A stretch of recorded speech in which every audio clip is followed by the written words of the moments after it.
वक्त की बड़ी खबर आपको दे दे, मंत्री परिषद का विस्तार जल्द होने जा रहा है और 6 मई को मंत्री परिषद का विस्तार हो सकता है, इस तरीके की जानकारी है।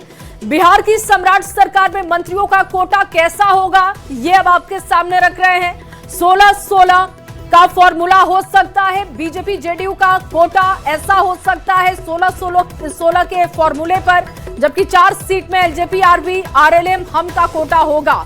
और न्यूज 18 के पास संभावित लिस्ट है, जेडीयू कोटे के संभावित मंत्रियों के लिस्ट हमारे पास है, जो हम आपके सामने विस्तार से रखेंगे।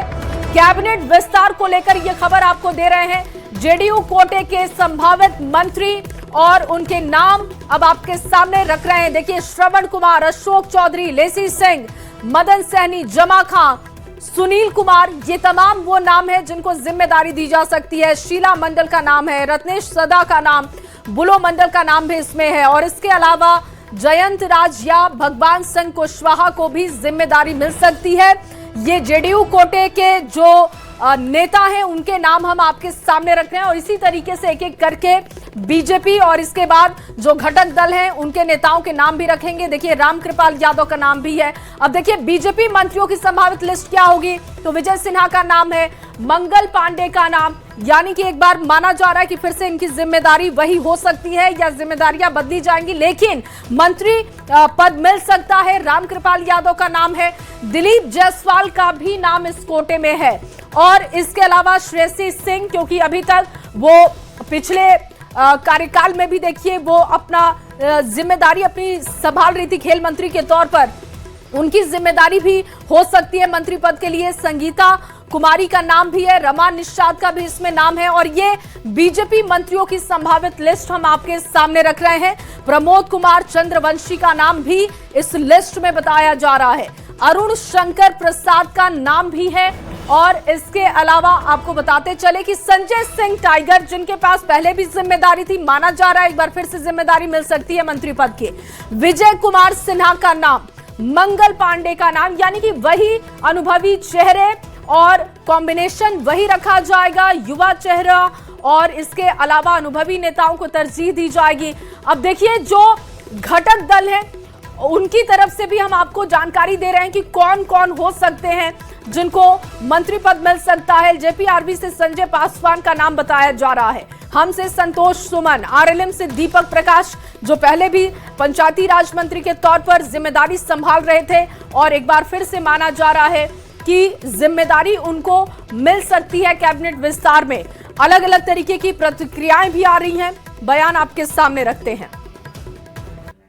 सब पता चल जाएगा, कैसा चेहरा होगा, कौन होंगे, वो सब तय हो रहा है और जैसे ही तय होगा आपको जरूर सूचना दी जाएगी। आप प्रायोरिटी पर आप लोगों को सूचना दी जाएगी। परिस्थितियां बदली है सर, अब बीजेपी के मुख्यमंत्री तो जेडीयू में भी कुछ समीकरण देखा जाएगा, जाति समीकरण या फिर जो क्षेत्रीयता या फिर ये सब चीजें, सारी चीजें नीतीश कुमार जी को तय करना है। जेडीयू के बारे में उनको फैसला लेना है और नीतीश कुमार जी जो कोई फैसला लेते हैं तो राज्य के हित में लेते हैं, समाज के हित में लेते हैं, बिहार की तरक्की के लिए, अमन के लिए, शांति के लिए, प्रेम के लिए, भाईचारा के लिए फैसला लेते हैं। सर, निशान का भी असर दिखेगा मंत्रिमंडल विस्तार में?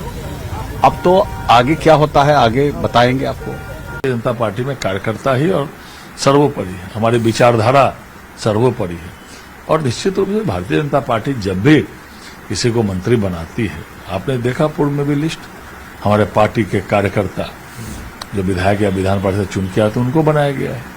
पीछे भी आप देख लीजिए सूची, जो भी इसके पहले भी जो हम लोगों ने बनाया मंत्रिमंडल, उसके पहले भी हम लोगों ने मंत्रिमंडल बनाया, लगातार उसमें कार्यकर्ताओं को प्रमुखता दी जाती है।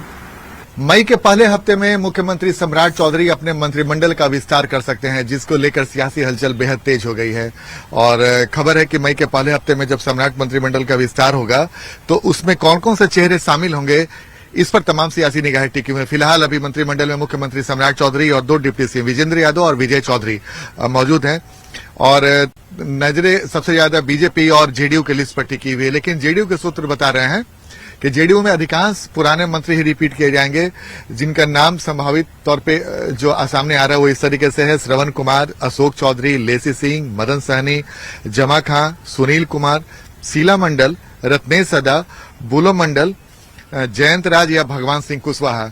नाम की चर्चा उमेश कुशवाहा जो प्रदेश अध्यक्ष उनकी भी चल रही थी, लेकिन वो प्रदेश अध्यक्ष की कुर्सी पर ही रहेंगे, ऐसी चर्चाएं तेज हैं। मुख्यमंत्री चाहते हैं कि उमेश कुशवाहा प्रदेश अध्यक्ष की कुर्सी पर संभालें, तो ऐसे में कुशवाहा कोटा से जयंत राज या भगवान सिंह कुशवाहा में से किसी एक का लॉटरी निकल सकता है। इसके अलावा 3-4 मंत्रिमंडल का जो बर्थ जेडीयू का खाली रहेगा, उसमें माना जा रहा है कि निशांत कुमार जो राजनीति में सक्रिय होंगे, उनके नजदीकियों को, कुछ युवा या कुछ महिलाओं को मंत्रिमंडल में जगह मिल सके। मंडल में ऐसे लोगों को लाना चाहते हैं जो न सिर्फ तेज तर्रार हो बल्कि वो रिजल्ट दें। चूंकि सम्राट चौधरी ने बिहार की जनता से वादा किया है कि आने वाले 3-4 सालों में बिहार को विकसित बिहार के लिए वो पूरी ताकत लगाएंगे, तो ऐसे में सम्राट चौधरी को एक तेज तर्रार टीम की जरूरत है, अनुभवी टीम की जरूरत है।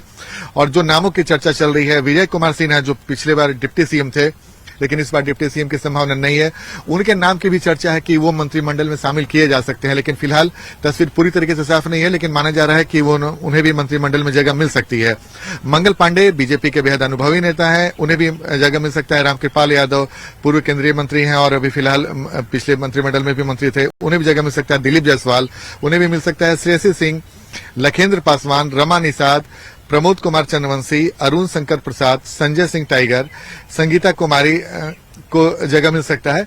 इसके अलावा जो 3-4 और भी जो सीट बचता है बीजेपी कोटा से, उसमें भी कुछ नए नामों को जगह मिल सकती है जो संगठन से जुड़े हुए हैं, जिसमें महिलाओं को प्राथमिकता मिल सकती है।